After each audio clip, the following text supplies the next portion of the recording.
Hi guys, मैं एक बार फिर एक मोटिवेशनल स्टोरी आप लोगों के सामने लेकर आया हूँ जिसका शीर्षक है एक घोड़े और गधे की कहानी। जानने से पहले सबसे पहले मेरे चैनल को लाइक कीजिए, शेयर कीजिए और सब्सक्राइब कीजिएगा। एक बार की बात है, एक घोड़े और एक गधे में बहस हो जाती है। वो दोनों आपस में बात कर रहे होते हैं और इतने में गधा घोड़े से कहता है कि क्या तुम्हें पता है कि कौवा सफ़ेद रंग का होता है। तो घोड़ा हंसने लगता है और गधे से कहता है कि तुम सच में गधे हो ही कौवा काले रंग का होता है। लेकिन गधा उसकी बात नहीं मानता और कहता है कि नहीं, कौवा सफ़ेद रंग का होता है। घोड़ा उसे बहुत समझाने की कोशिश करता है लेकिन गधा उसकी बात नहीं मानता है और समझाता फिर भी बात को लेकर, लेकिन गधा उसकी बात नहीं समझता है। फिर इस बात को लेकर उन दोनों में बहस हो जाती है। फिर घोड़ा बोलता है चलो ठीक है, इस बात का पता लगाने का एक तरीका है, हम दोनों जंगल के राजा शेर से पूछ लेते हैं कि कौवा किस रंग का होता है। गधा इस बात के लिए वह तैयार हो जाता है और वह दोनों शेर के पास जाने लगते हैं।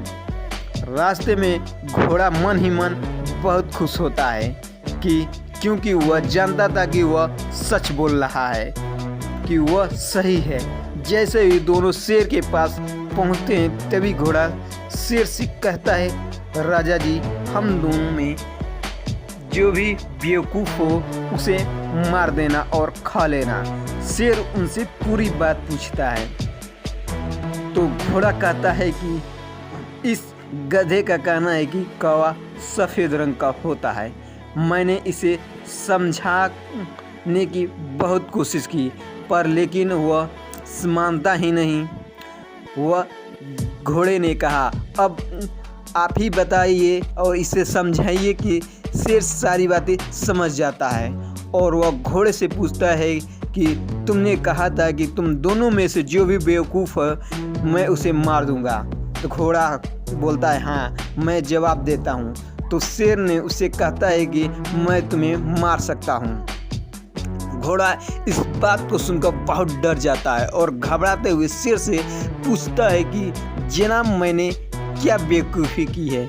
शेर कहता है कि तुम ये जानते हो कि ये गधा है, फिर भी उसे समझाने की कोशिश कर रहे हो। तुम इसे हाँ में जवाब देकर वहाँ से जा सकते थे लेकिन नहीं, तुम बेवकूफ़ों की तरह इससे बार बार समझाने की कोशिश करते रहे। अब बताओ तुम दोनों में से बेवकूफ़ कौन है। घोड़ा शेर की बात को समझ जाता है और वह उससे माफ़ी मांगता है। शेर उन दोनों को छोड़ देता है और वह वहाँ से दोनों चले जाते हैं। इस कहानी से हमें ये शिक्षा मिलती है कि हमारी ज़िंदगी में बहुत सारे ऐसे लोग मिलते हैं जो कि गधे जैसे होते हैं, जिनको समझाने का कोई फ़ायदा नहीं होता है। उन्हें नज़रअंदाज करके अपने लक्ष्य की ओर चल देना चाहिए। उन्हें ज़्यादा उनकी तरफ ध्यान नहीं देना चाहिए। ज़िंदगी में बहुत सारे ऐसे लोग रहते हैं जिनको एक बार समझाने पर भी वो अपने बात पर अडिग रहते हैं। वो अपनी बात को, किसी भी बात को नहीं मानते हैं अपने आगे। ऐसे लोगों को छोड़ देना चाहिए और अपने जीवन में कार्य की तरफ बढ़ जाना चाहिए। ऐसे लोगों के पीछे कभी भी भागना नहीं चाहिए। ये कहानी अच्छा लगा हो तो सबसे पहले मेरे चैनल को लाइक कीजिएगा, शेयर कीजिएगा और सब्सक्राइब कीजिएगा इसी तरह के वीडियो पाने के लिए।